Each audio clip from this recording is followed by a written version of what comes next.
जय Hind dear students. आज इस वीडियो में हम देखेंगे फिजिक्स का बहुत बढ़िया टॉपिक है बायो सेवर्ट का नियम। तो बायो सेवर्ट का नियम आज इस वीडियो में हम देखेंगे बहुत ही सरल शब्दों में। तो चलिए, बायो सेवर्ट का नियम।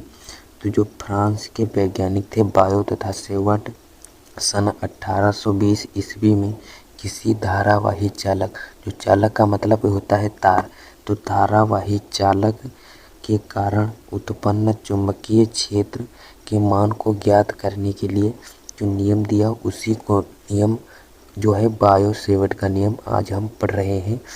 वही होता है बायो सेवर्ट का नियम। तो चलिए देखते हैं। पहले हम स्टार्टिंग कहाँ से करेंगे?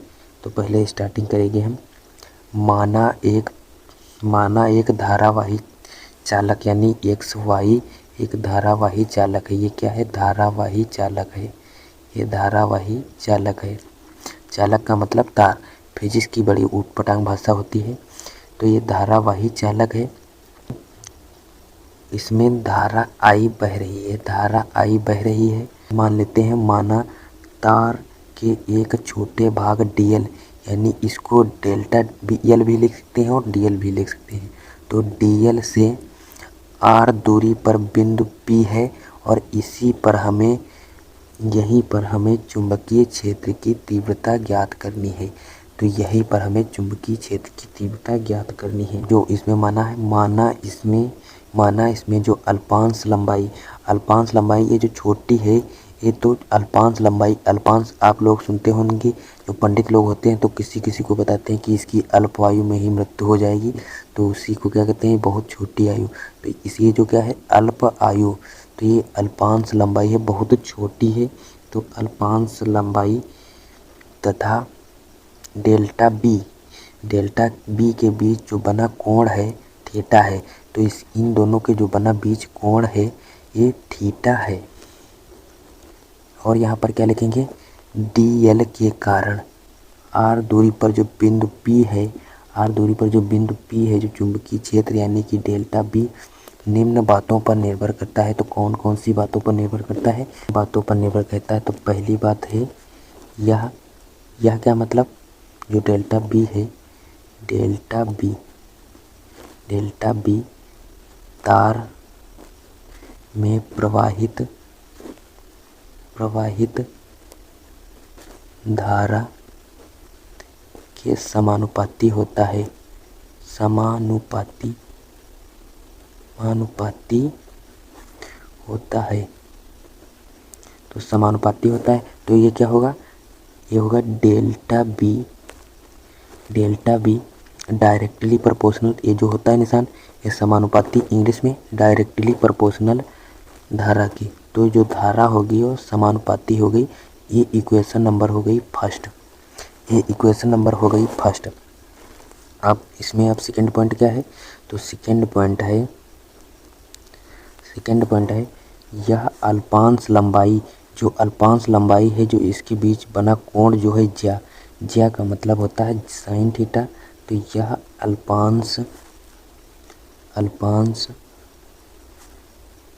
अल्पांश लंबाई तथा P के बीच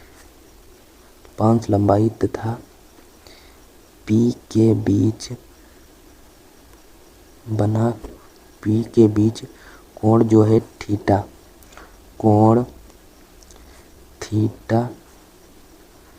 के ज्या के समानुपाती होता है।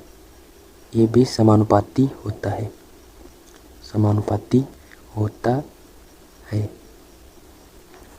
तो ये समानुपाती होता है। तो इसको भी लिखेंगे डेल्टा बी जो डायरेक्टली प्रोपोर्शनल किसके होगा? Sine theta. जो ज्या का मतलब होता है साइन थीटा।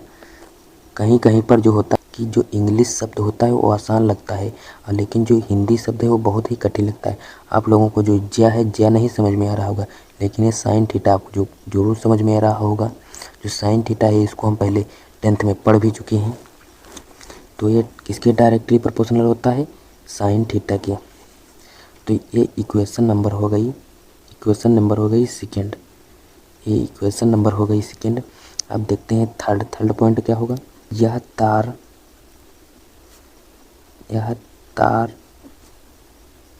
की अल्पांश लंबाई डेल्टा यल के समानुपाती होता है। तो ये किसके समानुपाती होता है? डेल्टा बी डायरेक्टली प्रोपोर्शनल किसके है? डेल्टा यल। तो डेल्टा यल के डायरेक्टली प्रोपोर्शनल है, समानुपाती है। क्या होगा?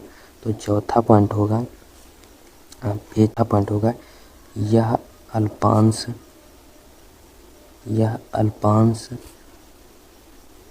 लंबाई से बिंदु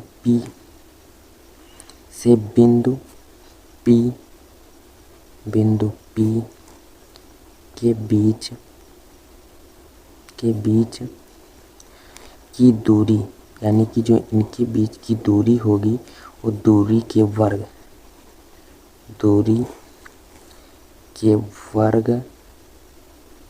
के व्युत्क्रमानुपाती, यानी कि अपोजिट होगा व्युत्क्रमानुपाती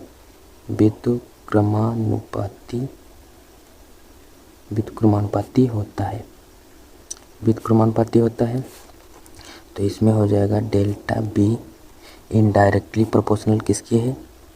इसकी दूरी के वर्ग के डायरेक्टली प्रोपोर्शनल, यानी कि व्युत्क्रमानुपाती होता है। ये इक्वेशन नंबर हो जाएगी चौथी। अब ये जो 4 इक्वेशन हो गई, अब इनको जब हम मिलाएंगे तो ये इसी से सूत्र बनेगा बायो-सेवर्ट का। अब इन चारों को हम मिला देते हैं। तो चारों समीकरणों को मिलाने पर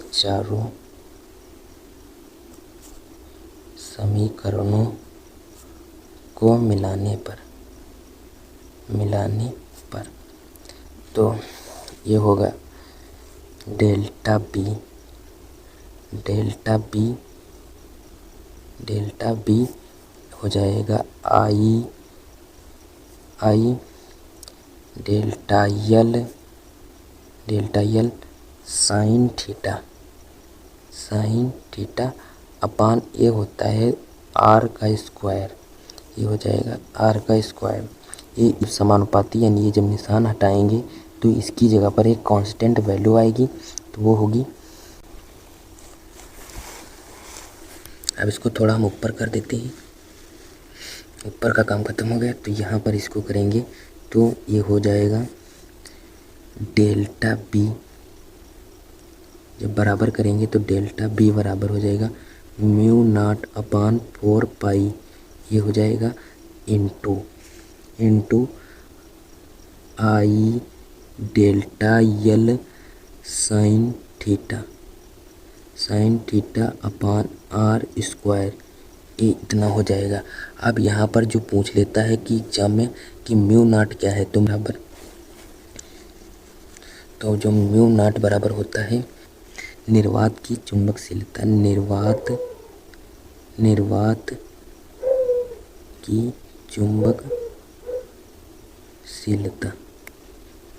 चुंबकशीलता है। और इसकी जो वैल्यू पूछ लेता है तो वैल्यू कितनी होती है? तो म्यू नॉट की वैल्यू होती है तो 4 पाई इंटू 10⁻⁻7 हेनरी प्रति मीटर ये होता है। आई होप आप लोगों को बायो-सेवर्ट का नियम बहुत ही अच्छी ढंग से समझ में आ गया होगा। और ये जो नियम है बोर्ड एग्जाम में कभी कभार पूछ लेता है, तो इसकी थ्योरी जो होती है 1 नंबर की, और ये जो पूरा निगमन देगा तो ये 5 नंबर का आएगा। और अब इस वीडियो में बस इतना ही। अब मिलेंगे नेक्स्ट वीडियो में, तब तक के लिए जय हिंद।